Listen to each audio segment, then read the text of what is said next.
Hello friends, share market का boss YouTube channel में आपका स्वागत है। आज हम लोग जिस शेयर के बारे में बात करेंगे वो है चेम्प्लास्ट सैनमार लिमिटेड। तो हम लोग शुरुआत कैसे करेंगे, हम लोग ये देखेंगे कि इसका आज के दिन जो शेयर है वो किस तरह से ट्रेड किया है, ठीक है। और उसके बाद हम लोग ये देखेंगे कि इसके पीछे आज के दिन जो ट्रेडिंग हुई है उसके पीछे रीज़न क्या है, कंपनी क्या करती है, कंपनी के फंडामेंटल्स कैसे हैं और इन फ्यूचर ये कंपनी कैसे ट्रेड कर सकती है या किस डायरेक्शन में इसके जाने के ज़्यादा चांसेस है, अप या डाउन, ठीक है। स्पेशली हम लोग इस बात पर भी फोकस करेंगे कि आखिर ऐसा क्या रीज़न था कि इस कंपनी के शेयर पिछले 3-4 दिनों में अचानक से बढ़े इसके प्राइस और फिर अचानक से आज गिरे हैं। तो हम लोग चलिए शुरू करते हैं। तो देखिए आज क्या हुआ है, 17 मार्च के दिन ये शेयर 589.90 यहाँ पे क्लोज हुआ था, ठीक है। ये हुआ था 17 मार्च का, जो हमारा लास्ट ट्रेडिंग डे था, ठीक है। अब आज अचानक से ये शेयर जो खुला वो काफ़ी गैप अप से खुला 1615.00 पे, यहाँ पे इसने ओपनिंग दी है, ठीक है। ओपनिंग देने के बाद ये बिल्कुल नीचा ही चलता गया, ऊपर तो जाने का सवाल ही नहीं है, ये नीचा ही चलता चला गया और नीचे जाते जाते ये 587.70 यहाँ पे जाकर के ये क्लोज हो गया, ठीक है। मतलब प्रीवियस क्लोज से 0.37% नीचे ये क्लोज हुआ है, ठीक है। तो आखिर ये क्या रीज़न था कि ये शेयर ऐसे करके अचानक से इतना तेज इसका गैप अप ओपनिंग क्यों हुआ, इसके बारे में आगे चल करके मैं आपको बताऊंगा। इसके पीछे एक स्पेसिफिक रीज़न है, ठीक है, कि क्यों इस शेयर के साथ ऐसा हुआ। तो पहले हम लोग देख लेते हैं कि ये कंपनी जो है ये करती क्या है, ठीक है। ये कंपनी जो है वह बेसिकली एग्रो सेक्टर के केमिकल के प्रोडक्शन में लगी हुई है, ठीक है। ये एग्रो सेक्टर के केमिकल का प्रोडक्शन करती है, फार्मास्यूटिकल प्रोडक्शन करती है, जैसे कि कास्टिक सोडा, ठीक है, इसका ये प्रोडक्शन अच्छा खासा मात्रा में करती है। हाइड्रोजन पेरोक्साइड, ठीक है, तो इसका भी ये प्रोडक्शन में लगी रहती है। तो इस तरह से कई ऐसे केमिकल हैं जो ये प्रोडक्शन करती है। मतलब बेसिकली ये जो कंपनी है ये केमिकल सेक्टर की कंपनी है, ठीक है ना। केमिकल सेक्टर की और कौन कौन सी कंपनी है जो बड़ी कंपनी है, उसमें आप आरपी इंडस्ट्री बहुत बड़ी कंपनी है, ठीक है। दीपक नाइट्राइट बहुत फेमस, ये भी मार्केट कैपिटल के लिहाज से बहुत बड़ी है। तो आखिर इस कंपनी का मार्केट कैपिटल कितना है, तो ये कंपनी मार्केट कैपिटल के लिहाज से अगर आप देखिएगा ना, तो मार्केट कैपिटल के लिहाज से ये कंपनी बहुत बड़ी नहीं है। ये 9,450 करोड़ का, इसका 15 करोड़ का मार्केट कैपिटल है, ठीक है ना। तो मार्केट कैपिटल के लिहाज से तो ये कंपनी कहीं से भी बड़ी कंपनी नहीं है, क्योंकि एट द सेम टाइम अगर आप इसके काउंटर पार्ट का देखिएगा तो जैसे जो आरती इंडस्ट्री है, अब इसका मार्केट कैपिटल कितना है, इसका 33,000 करोड़ का, ठीक है। फिर आप दीपक नाइट्राइट 30,000 करोड़ का, तो उसकी तुलना में इसका मार्केट कैपिटल जो है वो थोड़ा कम है, ठीक है। आगे बढ़ते हैं। मार्केट कैपिटल के लिहाज से देखिए तो ये 15 से 20 रैंक जो है ये कंपनी अपने सेक्टर में, इसका ये रैंक है। अब हम लोग पी वैल्यू देख लेते हैं। पी वैल्यू बहुत ही इंपॉर्टेंट होता है। पी वैल्यू है 22.3 इस समय, मतलब इसका पी वैल्यू क्या है, लो है। किसके साथ में क्या देखना रहता है, हमेशा मैंने बताया है इंडस्ट्री का पी वैल्यू देखिए, इसका जो सेक्टर का है तो इसके इंडस्ट्री का पी वैल्यू इस समय 28.6 है, ठीक है ना। तो अगर इंडस्ट्री के पी वैल्यू से इसको कंपेयर कीजिएगा तो इसका पी वैल्यू बहुत ही अच्छा है, इस समय हाई पी नहीं है, मतलब इसका शेयर जो आपको सस्ते में मिल रहा है, ठीक है। क्योंकि आप आप जैसे आरती इंडस्ट्री का पी देखिए, तो आरती इंडस्ट्री का पी इस समय 26 है, दीपक नाइट्राइट का 28 है, गुजरात फ्लोर का 48 है, पीडिलाइट का तो 100 है पी इस समय, ठीक है ना। तो पी वैल्यू के लिहाज से भी इसका कंपनी, इसका जो शेयर है वो सस्ता मिल रहा है, ठीक है। डेप्ट हम लोग देख लेते हैं, क्योंकि हमें ऐसे हमेशा याद रखिएगा, ऐसे शेयर से हमेशा अलर्ट रहना है जिसके ऊपर कर्ज बहुत ज़्यादा हो। इसके ऊपर कर्ज है 915.23 करोड़ का, ठीक है। अब इसको कंपेयर कीजिए किससे, मार्केट कैपिटल से। मार्केट कैपिटल है 9415 करोड़ और कर्ज है 915 करोड़, मतलब है कर्ज तो है भाई। डी रेशियो अगर आप इसका निकालिएगा तो ये आएगा 0.83, ठीक है। याद रखिएगा जब भी डी रेशियो किसी का 2.0 क्रॉस कर जाए एकदम अलर्ट हो जाइए, वहाँ से निकलने की जुगाड़ में लग जाइए, इसलिए क्योंकि ये होता है खतरे का संकेत कि इस कंपनी के ऊपर कर्ज बहुत ज़्यादा है। लेकिन हमेशा याद रखिएगा बैंकिंग, फाइनेंशियल्स और इन्वेस्टमेंट कंपनी में डी रेशियो को हम लोग अलग तरीके से देखते हैं। क्यों? क्योंकि उस तरह की जो कंपनियां होती हैं वो कर्ज पर ही कारोबार होती है, ये उसका काम करने का तरीका है, ठीक है ना। इसलिए ये जो कर्ज वाली बात है ये बाकी की कंपनियों पर लागू होती है। तो यहाँ पर जो है ये आपको थोड़ा सा यहाँ अलर्ट होने की ज़रूरत है कि इसके ऊपर कर्ज बहुत ज़्यादा तो नहीं है लेकिन कम भी नहीं है, कर्ज है, ठीक है। तो ये चीज़ ध्यान रखने योग्य बात है। आगे बढ़ते हैं हम लोग। नेक्स्ट इंपॉर्टेंट पॉइंट है शेयर होल्डिंग पैटर्न। ये बहुत ही इंपॉर्टेंट होता है कि इस शेयर में जो प्रमोटर हैं, जो कंपनी के मालिक हैं, उनका क्या शेयर है, कितना परसेंटेज शेयर उन्होंने अपने पास रखा है, और फॉरेन इंस्टीट्यूशनल इन्वेस्टर और डोमेस्टिक इंस्टीट्यूशनल इन्वेस्टर इन्होंने कितना अपने पास रखा है।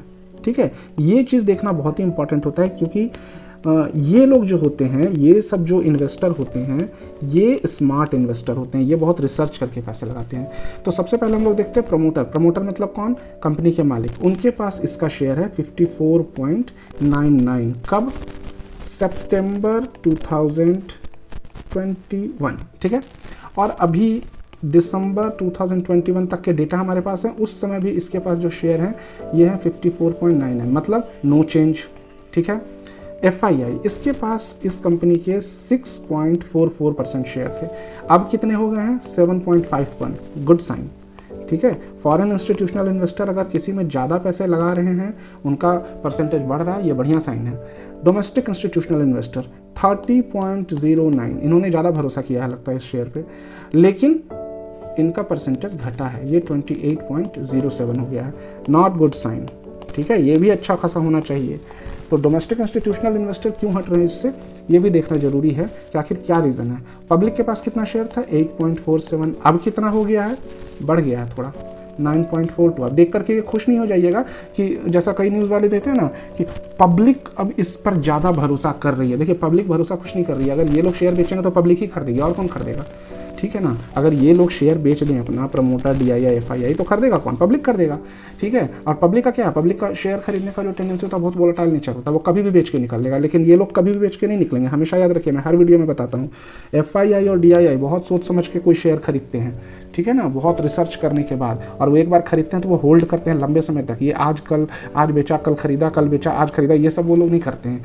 ठीक है, ये रिटेल इन्वेस्टर करते हैं। तो ये हमेशा देखिएगा कि किसी कंपनी के शेयर में FII और DII किस तरीके से मूव कर रहे हैं। अब हम आपको जरा सा इस घटना के बारे में बताते हैं कि आखिर ऐसा क्या हुआ था कि 17 मार्च को इसका शेयर जो यहाँ क्लोज हुआ था, ये अचानक से और गैप अप में क्यों खुला। तो इसके पीछे एक बहुत स्पेसिफिक रीज़न है। देखिए, 17 मार्च के दिन एक जो हुआ था, जिसको हम लोग कहते हैं बल्क डीलिंग।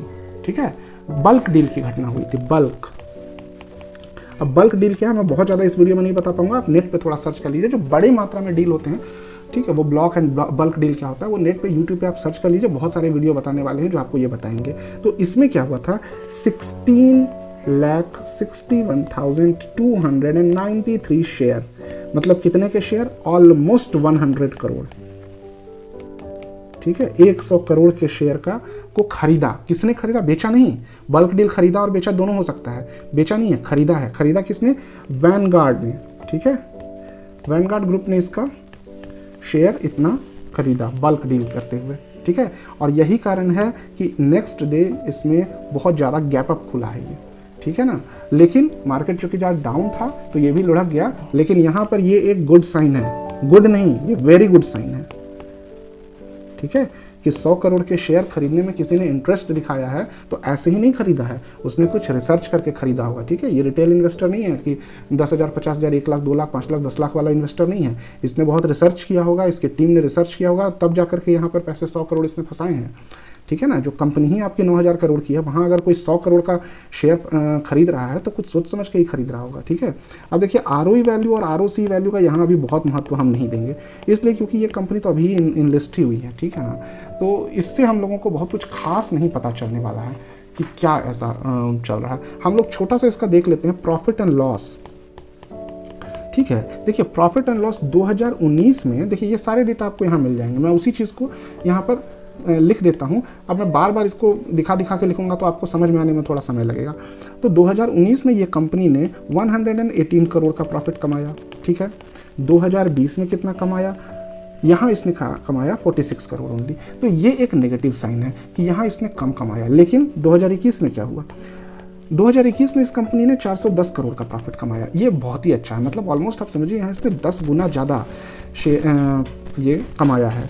अब 2022 के जो 3 क्वार्टर हैं, क्वार्टर 1 इसमें इसने 29 करोड़ का प्रॉफिट कमाया, क्वार्टर 2 151 करोड़ का प्रॉफिट कमाया, क्वार्टर 3 237 करोड़ का प्रॉफिट कमाया। मतलब अभी तक 417 करोड़ का प्रॉफिट तो आ चुका है, अभी क्वार्टर 4 के रिजल्ट आने बाकी हैं। ठीक है ना, ही हैं। तो इसका मतलब ये तो क्लियर दिख रहा है कि अगर पुरानी टेंडेंसी जारी रही तो यहाँ इसको अच्छा खासा और मुनाफा होगा। ठीक है, तो अभी इस शेयर में क्या करना चाहिए, क्या ये बाई करना चाहिए, सेल करना चाहिए, होल्ड करना चाहिए? देखिए मेरा कोई रिकमेंडेशन नहीं है, लेकिन आप बस इससे आकलन लगा सकते हैं, ये जो यहाँ बल्क डीलिंग हुई, कि हमें क्या यहाँ इन्वेस्ट करना चाहिए। जब कोई आदमी 100 करोड़ लेके इसमें घुस रहा है तो कुछ सोच समझ के घुस रहा है, ठीक है ना। तो ये सब चीज़ों को ध्यान में रखते हुए आप एक इन्वेस्टमेंट स्ट्रेटजी बना सकते हैं, लेकिन हमेशा याद रखिएगा स्टॉप लॉस जरूर हमेशा हर शेयर में मेंटेन कीजिएगा, चाहे वो दुनिया का सबसे अच्छा शेयर क्यों ना हो। ठीक है, ये अगर जो नहीं मेंटेन करते हैं वो उनके साथ, जैसे अभी जोमेटो कुछ लोगों ने 160 में ले रखा था, अब उनको पता होगा कि अगर उन्होंने स्टॉप लॉस 5% पे ही लगा लिया होता तो उनको कितनी बड़ी राहत मिलती। ठीक है, आज वो लोग 40 से 50% लॉस पे चल रहे हैं। ठीक है ना, पैसा आधा हो चुका है। तो स्टॉप लॉस जरूर मेंटेन कीजिए, पहला चीज़।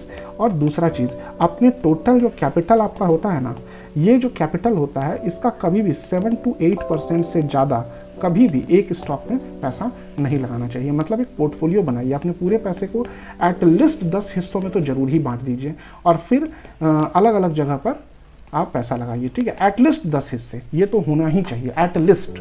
ठीक है, तो किसी भी स्टॉक में आपको 8% से ज़्यादा पैसा नहीं लगाना है, ये हमेशा ध्यान में रखिए।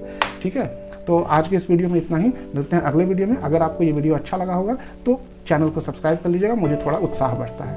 Thank you.